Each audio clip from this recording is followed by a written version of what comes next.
Bonsoir à tous, bienvenue sur votre chaîne panafricaine TMTV au Sénégal.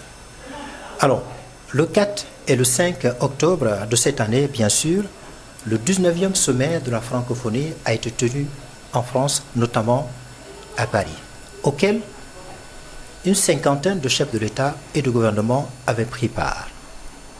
Et dans cet espace de la francophonie, il y a 326 millions de locuteurs, et parmi lesquels il y a une espèce de division sur cette organisation de la francophonie.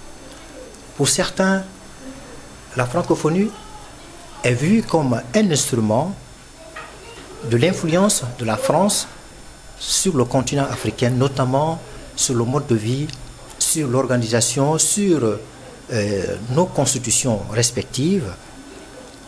Et justement, dans cette constitution, la langue française occupe une place très importante dans la mesure où elle est considérée comme étant une langue officielle. Et face à cette influence-là, il y a les pays de l'Alliance des pays du Sahel qui expriment un sentiment anti-français. Et les nouveaux acteurs de la géopolitique internationale, en l'occurrence la Russie, la Turquie et la Chine, profitent de ce statu quo-là pour tenter de supplanter la France dans son précaré. Par contre, les autres pensent que la francophonie est un espace d'échange, d'ouverture, qui permet évidemment de faire animer la politique de nos institutions. Et pour en parler, ce sujet très important, nous avons décidé de recevoir 3 invités très importants. Mais pour le moment, nous allons recevoir 2 invités, à savoir M. Arnold Passy Béra. Il est élève, médecin et vice-président de l'Union des élèves étudiants et stagiaires centrafricains du Sénégal. Il est là, à ma droite. Bonsoir, monsieur. Bonsoir, monsieur Sissi. Vous avez à ma gauche monsieur Aimé Christian Ngunku, président des étudiants, élèves et stagiaires congolais au Sénégal. Bonsoir, monsieur. Bonsoir, monsieur Sissi. Et nous allons, dans ce peu de temps, nous allons également recevoir Fortune Semba, le secrétaire général de l'association des élèves étudiants gabonais au Sénégal. Lui, dans sous peu de temps, nous allons le recevoir. Il a remplacé son président, Sunu, Marion et Sego. Donc, avec ce grand monsieur, dans sous peu, on va lui céder la place. Il va donner son point de vue par rapport à ce sujet très important. Est-ce que l'Afrique, la langue française, constitue un handicap, un obstacle pour justement le développement de ce continent? Alors, après avoir planté les décors, alors, on a vu le 19e sommet de la francophonie qui s'est tenu en France, notamment en France. Alors, comment expliquez-vous cette langue française qui a une forte influence, évidemment, au même moment avec ses valeurs que la langue française nous impose, sur le mode de vie, sur nos perceptions, notre façon de voir les choses en Afrique? Personnellement, je pense qu'il faut d'abord revenir un peu à l'essence de la langue. Parce que la langue, hormis le fait qu'elle soit définie comme étant un moyen de communication, mais c'est aussi un vecteur en fait, de la culture. Et quand on parle de la culture, c'est tous ces sens qui vont avec, du point de vue culturel, comment les modes de vie, comment les gens se comportent, comment les gens y vivent de manière générale. En fait. Okay. Et c'est normal. Si on utilise cette langue, si c'est un vecteur de culture, c'est normal qu'on puisse puiser aussi dans cette culture française. En fait. Donc du coup, puisque c'est une langue qu'on a connue depuis la colonisation, on a adopté beaucoup, que ce soit tout ce qui est religion, tout ce qui est... tout à l'heure, vous avez parlé de la Constitution, ouais. Du point de vue éducatif, l'enseignement en tant que tel dans la globalité. On enseigne avec le français, c'est normal qu'on se retrouve à épouser aussi ces mêmes valeurs que les Français. En fait. Alors, comme on le dit, toutes les valeurs s'équivalent.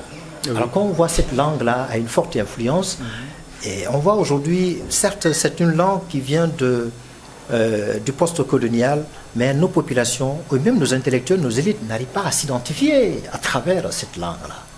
Oui, évidemment, hein, parce que si on fait recours un peu à la réalité de nos langues maternelles, je pense qu'on a toujours même du mal à expliquer certains mots de notre langue maternelle en français. Et puisque la langue, c'est un moyen de communication, c'est un moyen de penser, je pense que c'est difficile d'avoir un paradigme africain pensé dans une autre langue, en fait. Et je pense que ça, c'est un grand travail que nous devons faire. Non pas seulement nous, mais surtout nos intellectuels africains, vraiment approfondir. Parce que je pense, à la limite du possible, la langue française nous donne une certaine barrière. Parce que oui, il y a une certaine ouverture avec la francophonie, du point de vue diplomatique, du point de vue éducatif, les échanges en termes économiques, mais cependant, le milieu de la francophonie est un peu limité. Parce que si on parle de la première langue du commerce dans le monde, c'est l'anglais. Est-ce que ce ne serait pas intéressant pour nous, Africains, d'essayer un peu d'avoir une certaine ouverture, mais en n'oubliant pas nos racines, c'est-à-dire en mettant en valeur nos langues nationales, nos langues locales. Par exemple, ici au Sénégal, ça peut être le Wolof. Peut-être la langue la plus parlée dans d'autres pays, ça peut être le Swahili. Le modèle parfait, je pense, ça reste l'Éthiopie. Parce que l'Éthiopie a prouvé jusqu'à présent qu'eux, ils n'ont pas été colonisés. Ils utilisent leur langue maternelle pour enseigner, pour tout ce qui est administration. Mais cela ne leur empêche pas, en fait, qu'ils soient mieux structurés, qu'ils avancent du point de vue économique et technologique. Mais je pense que l'objectif pour nous, ou l'objectif pour les peuples africains, serait d'essayer d'avoir ce multilinguiste pour essayer un peu d'ouvrir au monde et d'avoir plusieurs possibilités, que ce soit du point de vue commercial, économique et administratif et tout ce qui va. Alors, mon cher, cette langue qu'on a vue depuis le post-colonial qui continue à influencer nos langues locales, nos modes de vie, est-ce que cette langue, justement, peut nous empêcher de se développer, de nous développer selon notre guise, selon notre perception? Merci, M. Cissé, pour la pertinence de la question. Je dirais simplement que la langue française ne constitue pas forcément un empêchement, un obstacle au développement de l'Afrique. Parce que nous sommes des pays hybrides. Nous avons besoin de nouer des relations avec les autres pays du monde. Que ce soit dans le cadre diplomatique, le cadre économique et tout. Il faut s'ouvrir. Parce que l'Afrique, il faut l'admettre, on ne peut pas se développer seul. On a besoin de la technologie extérieure, on a besoin de la science. Donc, si nous devons établir des relations, des accords avec les pays qui parlent le français dans le monde, nous devons considérer le français, considérer l'importance qu'occupe le français dans notre développement. Donc, pour ma part, je souhaiterais que nous admettons que le français est une langue qui est très importante, qui occupe une place essentielle dans le développement de l'Afrique. Mais nous ne devons pas oublier l'importance de nos langues locales, en fait. Parce que si on transmet les informations, les connaissances dans nos langues locales, ça va permettre une meilleure appropriation. Par exemple, prenons l'exemple des populations rurales. Tous n'ont pas été à l'école, puisque le français est en majorité enseigné dans les écoles.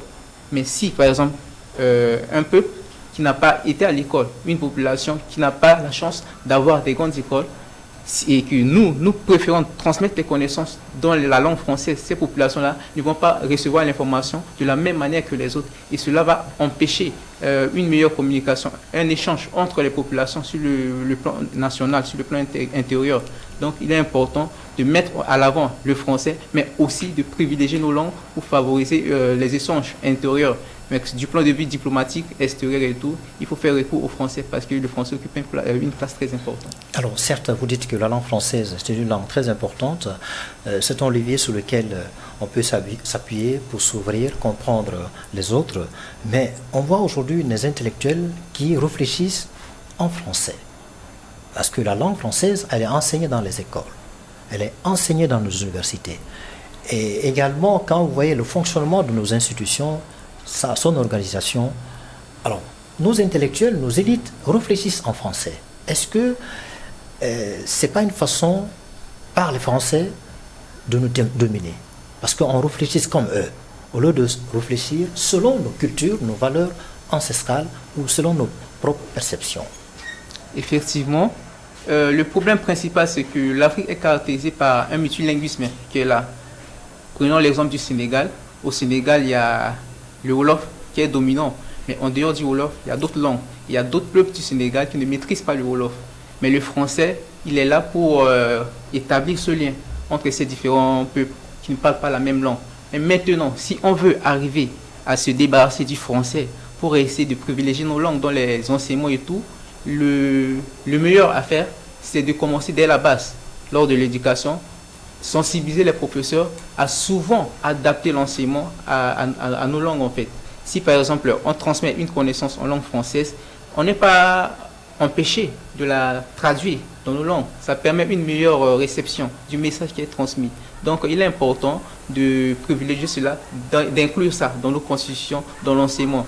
Que ce soit l'enseignement secondaire, primaire, supérieur, il faut toujours privilégier nos langues locales. On peut recevoir les informations en français, mais ne pas oublier de les traduire en Wolof, parce que tout le monde n'a pas le même niveau d'information, le même niveau de connaissance en langue française. Donc, pour permettre à tout le monde de recevoir l'information de la meilleure façon, il est important d'inclure au sein de l'enseignement les langues nationales. Alors, comment expliquez-vous cet impact, cette influence de la langue française jusqu'à faire taire nos propres perceptions? On voit nos intellectuels, chaque fois, même à l'issue d'une conférence de presse ou une prise de parole pour parler tel ou tel sujet, ils ont tendance à utiliser les citations, les affirmations des auteurs venant d'ailleurs. On oublie par contre nos propres auteurs. Qu'est-ce qui se passe? Pourquoi on oublie nos propres racines, nos propres identités? Est-ce que c'est du fait de la langue française? C'est du fait de la langue française, évidemment, parce que c'est comme on disait, en fait, aujourd'hui, une langue, c'est l'identité d'un peuple. En fait. Donc, du moment où on n'est plus caractérisé par notre propre langue à nous, ben, on a perdu notre identité. Et du moment où on perd notre identité, on n'est plus en mesure de réfléchir par rapport à nos propres valeurs. Et pour essayer d'en témoigner, c'est comme on dit, hein, l'arbre n'a beau aller toucher le ciel, on n'oublie pas d'où viennent ses racines.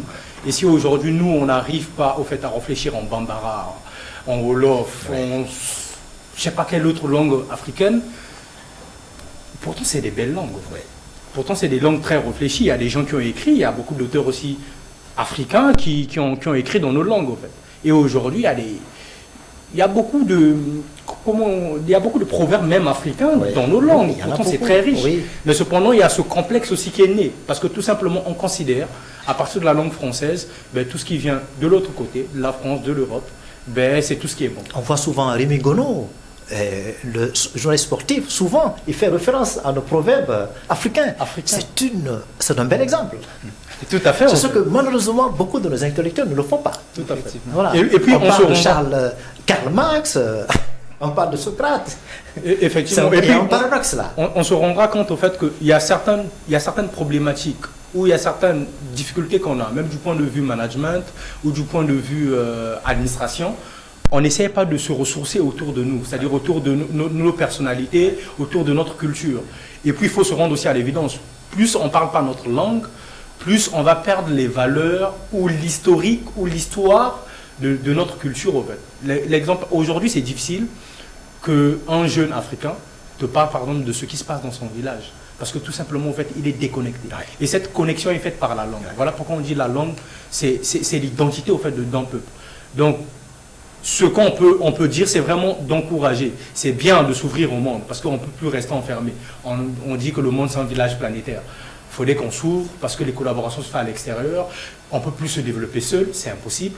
Maintenant, dans cette ouverture-là, n'oublions pas la basique, en fait. Et cette basique qui est notre propre culture. Aujourd'hui, la Chine n'est pas venue Chine parce que tout simplement ils parlent anglais. Non, c'est parce qu'ils ont gardé leurs valeurs. C'est parce qu'ils parlent leur langue maternelle. C'est parce que voilà, ils valorisent leur culture. Et tout ça se passe à travers une clé qui est la langue. Alors justement, cette langue-là, est-ce qu'il faut faire comme la Chine? On a vu tout récemment l'Algérie, qui est un membre très important de la francophonie.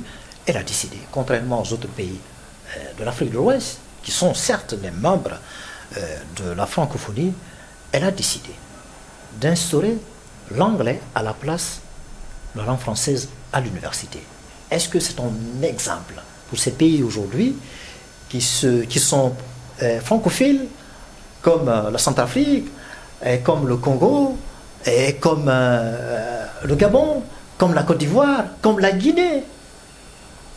Est-ce qu'il faut essayer de revoir? Est-ce qu'il faut remplacer la langue française par d'autres langues, comme la langue dont je viens de vous parler, la langue anglaise?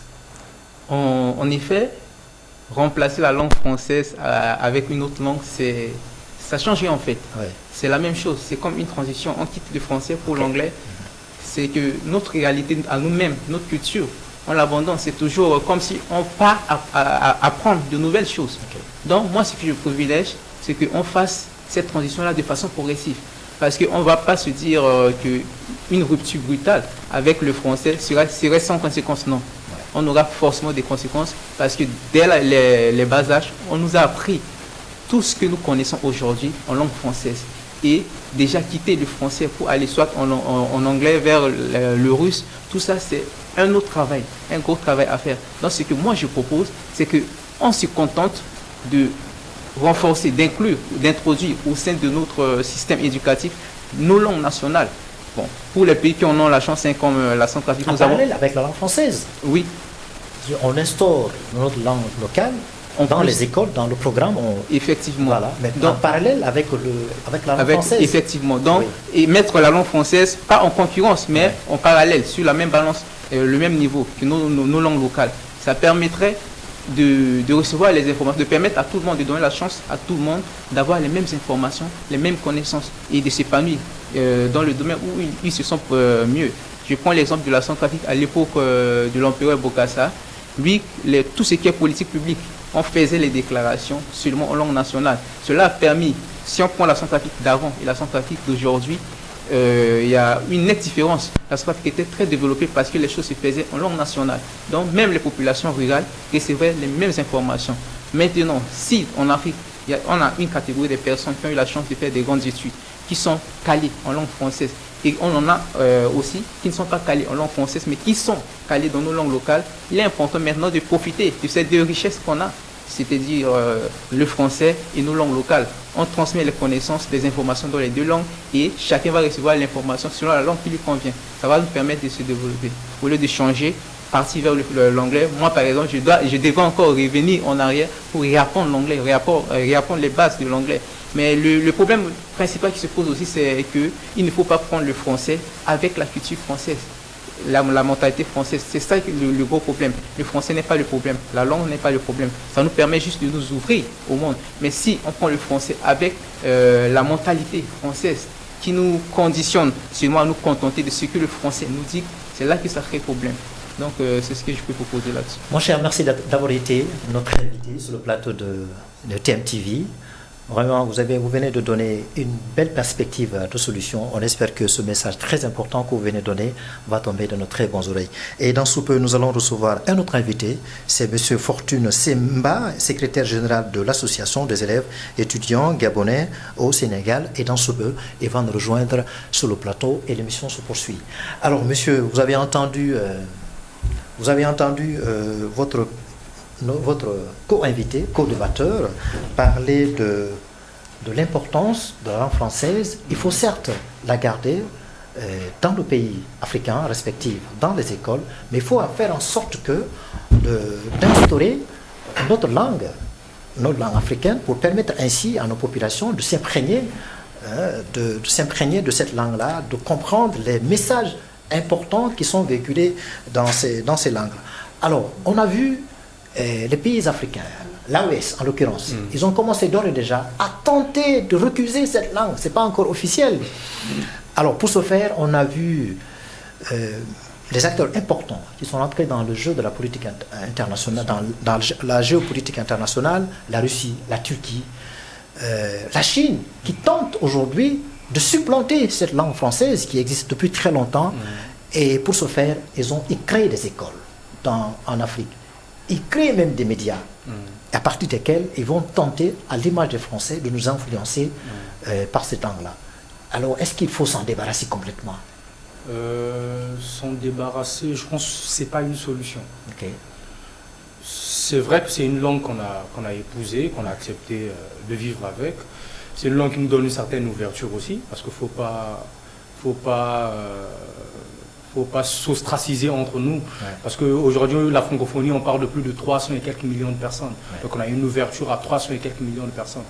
Mais cependant, je pense qu'il est de notre devoir à nous aussi, en tant qu'Africains. Par exemple, aujourd'hui, le swahili, c'est la langue africaine la plus parlée. Pourquoi ne pas enseigner le swahili dans les écoles africaines? Ça peut être une bonne alternative. Et aujourd'hui, dans chaque pays, je pense que la majorité des pays ont des langues nationales. Ça peut être une opportunité dès l'école primaire, on enseigne la langue. On enseigne le français, mais aussi on enseigne la langue nationale, c'est-à-dire au même titre, au même point d'égalité. Parce que c'est comme ce que j'expliquais tout à l'heure.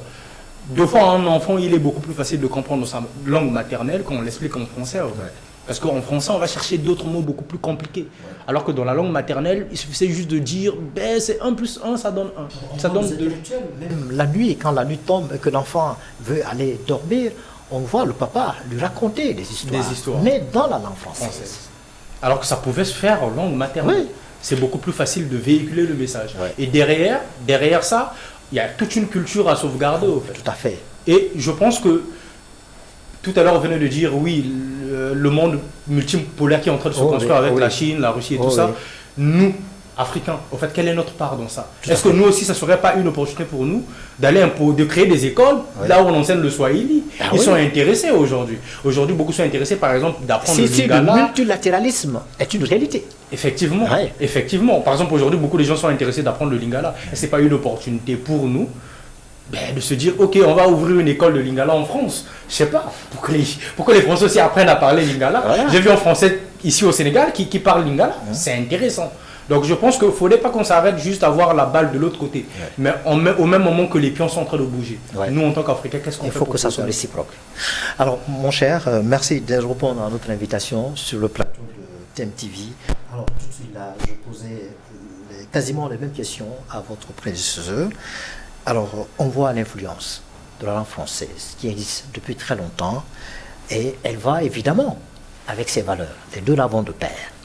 Et celui à qui on enseigne la langue française, et ipso facto, on lui enseigne, on lui inculque les valeurs françaises.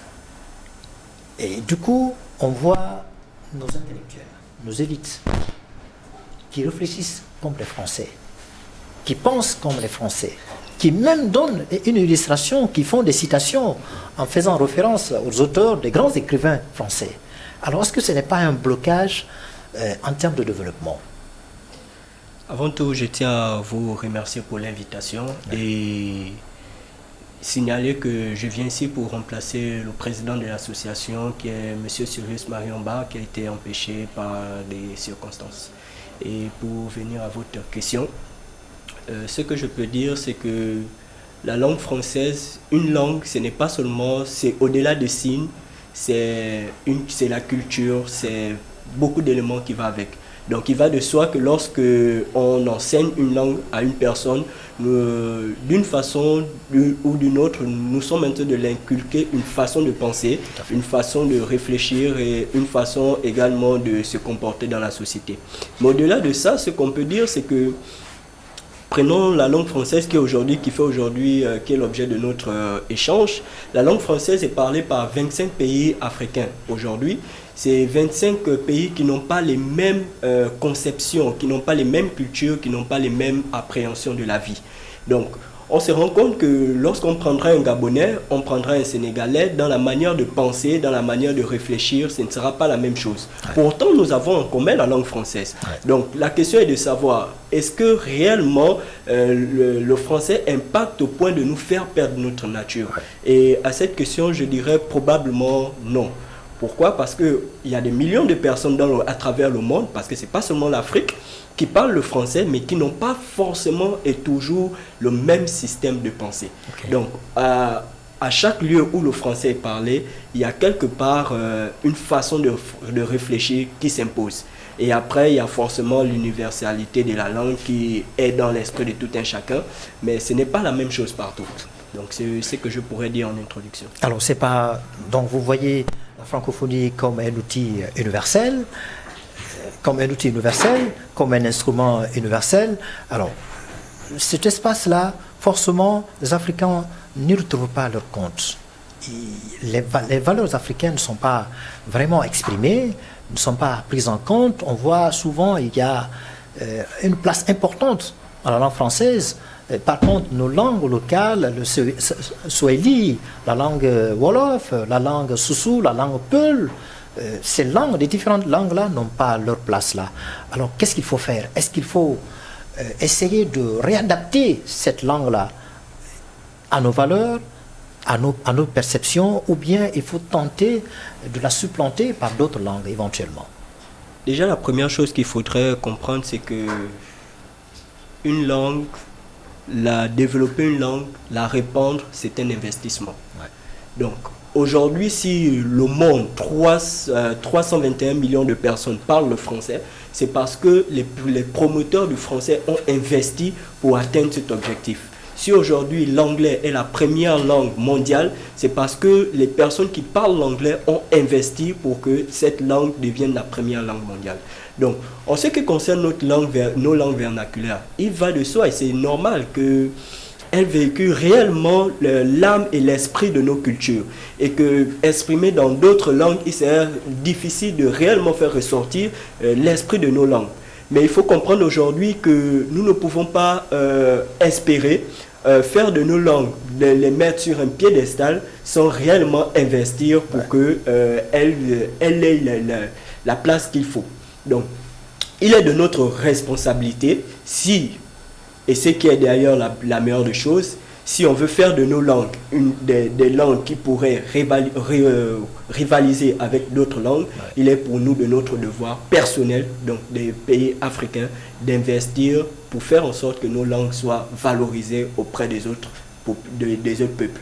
Donc, quel que soit le contexte actuel, ce qu'on devrait comprendre, c'est que les personnes qui doivent faire la promotion de nos langues, c'est d'abord nous. Donc, bien sûr, on parle en français, on s'exprime en français, mais après, si on veut une langue africaine, si on veut des langues nationales fortes, il faut qu'on investisse. Donc, alors, c'est ça. il faut, pour valoriser nos langues, mettre quasiment au même diapason que la langue française, quasiment au même diapason que la langue anglaise, il faut y investir, comme on le vient de le dire. Mais ça va être un enjeu très important, parce qu'on voit d'autres acteurs de la géopolitique internationale, la Russie, la Chine, qui souhaitent remplacer la langue française par leur langue, la Russie. Et pour cela, créer des écoles, des médias, la Turquie également, créer des écoles, créer même des mosquées, des médias. La Chine, on a vu au Sénégal les médias chinois. Donc on voit certains Sénégalais qui parlent cette langue-là. Donc, il y a une autre langue qui part. Et l'autre langue vient. Où est, au milieu de tout ça, où est la langue africaine? On se perd. On va investir pour faire la promotion de quelle langue?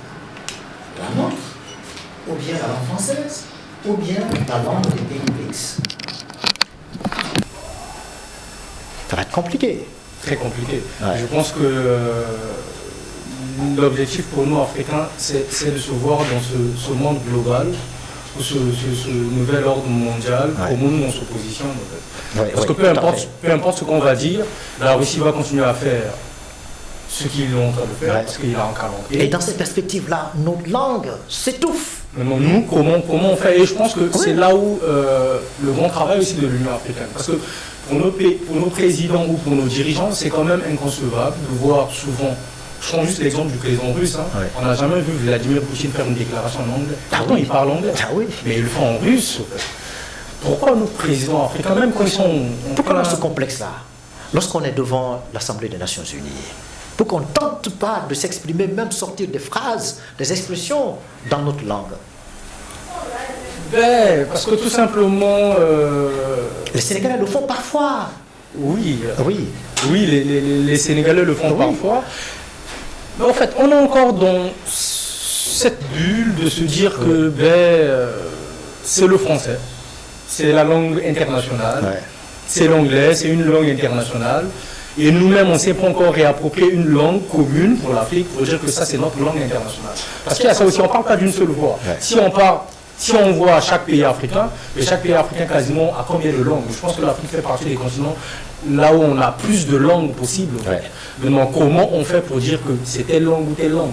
C'est comme on disait, la langue la plus parlée d'Afrique, c'est le Swahili. Pourquoi on ne se baserait pas, par exemple, sur le Swahili et dire que, ok, c'est la langue africaine maintenant. Commençons par enseigner ça dans les écoles. Et à partir de là, on aura les moyens de notre politique. Ça veut dire qu'on a une langue, on essaie d'investir. Ça va être compliqué, oui. Il faut du temps, c'est un projet, c'est pas pour un projet d'une année. Ça va être compliqué parce que au même moment, on assiste à une hyper-balkanisation. On voit, au lieu de former un continent africain, un seul État, on a du mal à y arriver. À plus forte raison de créer une langue commune pour ces 56 pays, à ce que je sache. Oui, et effectivement, hein, je pense qu'il faudrait bien quand même qu'on débute. Du moment où on va débuter, ça prendra en marche. Comme il vient de le dire, oui. Oui, si on voit rien que les États africains, je pense qu'il y en a plus d'une dizaine qui parlent déjà le Swahili, qui ont ça comme langue nationale. Donc du moment où on peut commencer par nos institutions, en commençant par exemple par l'Union africaine, on dit que la CEDEAO, par exemple pour la CEDEAO ça peut être le Peul, ou le Poulard, je ne sais pas, une autre langue peut-être la plus parlée ici en Afrique de l'Ouest. Là où les gens vont se forcer maintenant à parler ces langues-là. Et il ne faudrait pas qu'on soit... C'est ce complexe-là en fait qui a un problème. Parce que je pense que pour même un Africain, c'est beaucoup plus facile pour lui de parler français que de parler Wolof ou de parler, je ne sais pas, Swahili. Alors que ça serait beaucoup plus intéressant en fait de le dire dans nos langues. Vous pensez que c'est possible? D'autant plus que les pays du Sahel tentent à minima, pas la langue, mais créer une monnaie commune. Un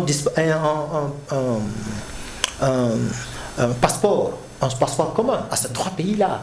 Donc, à l'image de ça, est-ce qu'il est possible? Oui, c'est possible. C'est possible. Ouais. Tout à fait que je pense que les trois pays partagent quasiment les mêmes ethnies, la même culture, les mêmes peuples à peu près. Et je pense que c'est plutôt facile de dire, ok, voici la langue la plus parlée, on va essayer d'aller sur cette base-là.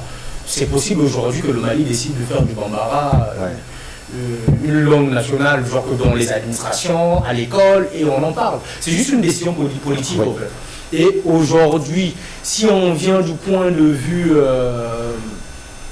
culture, mais c'est tout à fait, en fait, c'est une question primordiale. Je rappelle que le thème de la 19e édition de la francophonie, c'était la création, créer, penser et entreprendre en français. Donc ça veut dire que toute cette création-là se passe en français.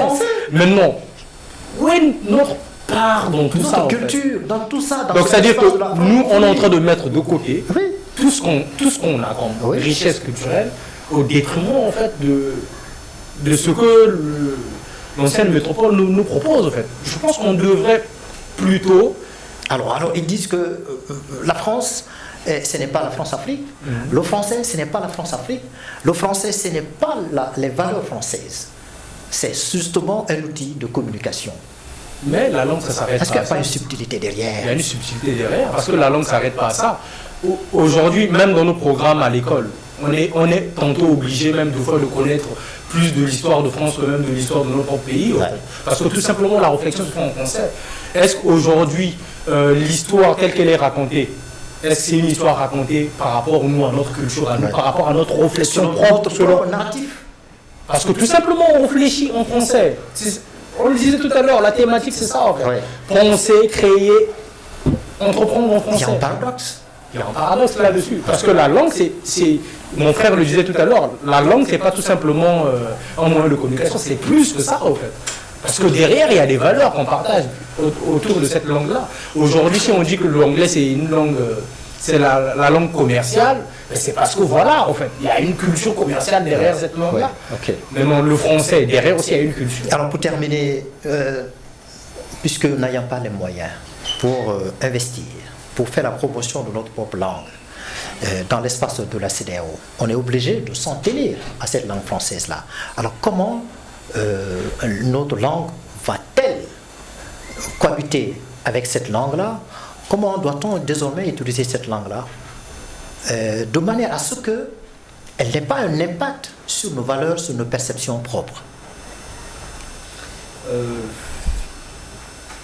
C'est très bien de parler de cohabitation, effectivement, parce qu'aujourd'hui, la réalité est telle qu'on comprend qu'il serait difficile de faire du français. Mais comme je l'ai dit au départ, c'est un investissement. C'est à nos États de prendre le taureau par les cornes et de faire une réelle volonté politique. Donc, de telle sorte que dès l'enfance, nos langues vernaculaires soient déjà introduites au sein des écoles. Et là encore, c'est un défi parce qu'au sein de nos différents pays, il n'y a pas, pour beaucoup, il n'y a pas une langue nationale. Donc vous voyez qu'au-delà d'avoir déjà le français, qu'il faut essayer à qui on fait face, on a aussi un problème interne. Donc il faut déjà se retrouver en interne, trouver une langue et la mettre au devant de la scène, l'imposer et patienter. Parce que le changement ne se fait pas en un jour. C'est peut-être là où l'Afrique peut se faire mal, en pensant que c'est en un jour ou en quelques années qu'on va pouvoir s'imposer sur la scène internationale. Un travail de longue haleine. Mais ce qu'on doit comprendre, c'est que ça va nous prendre du temps, on doit être patient et ça va demander beaucoup d'investissements et parfois même peut-être des sacrifices. Vous êtes optimiste. Alors rapidement, désormais, dans nos écoles, dans les universités, dans les écoles professionnelles, et même dans votre association, on va certes utiliser la langue française, mais on va faire en sorte que cette valeur qui va avec n'ait pas un impact sur nos perceptions, nos façons d'imaginer, de penser. On utilise la langue, mais de façon neutre. Je pense qu'il y a un cas, il y a un pays qui le réussit très bien, c'est le Sénégal. Et je pense qu'on n'apprend pas beaucoup. C'est un bel exemple. Parce que, un très bel exemple. Parce que je pense qu'il n'y a pas longtemps, il y a le président Diomaye qui a fait l'exercice de faire le bilan avec les journalistes. Et c'est très impressionnant de voir, même à chaque fois qu'il aborde en français, il est obligé de revenir en Wolof. Et même quand il fait une phrase, il y a toujours des mots en Wolof. Et ça, c'est très intéressant. Surtout l'adresse à la nation. Voilà, ça montre au fait qu'il n'y a pas un complexe. Et aujourd'hui, même quand tu vas au marché, la maman, elle n'est pas obligée de te répondre en français, elle te parle au Wolof. Et ça, je pense que c'est quelque chose qu'on peut encore copier et d'étudier pourquoi ça marche au Sénégal et pourquoi ça ne devait pas marcher. La maman n'ayant pas été à l'école, elle comprend. Effectivement. Les acteurs politiques passent. Effectivement. Alors, merci d'être venu sur le plateau de TMTV. Merci de nous avoir répondu à notre invitation. Merci d'être venu. Merci à vous. Alors, les milliers de téléspectateurs, bien évidemment, les Gabonais, les Centrafricains, les Congolais et les Guinéens aussi, nous avons eu le plaisir de recevoir ces trois invités très importants. Il s'agit de M. Arnold Passy Bera, élève médecin et vice-président de l'Union des élèves étudiants et stagiaires centrafricains au Sénégal.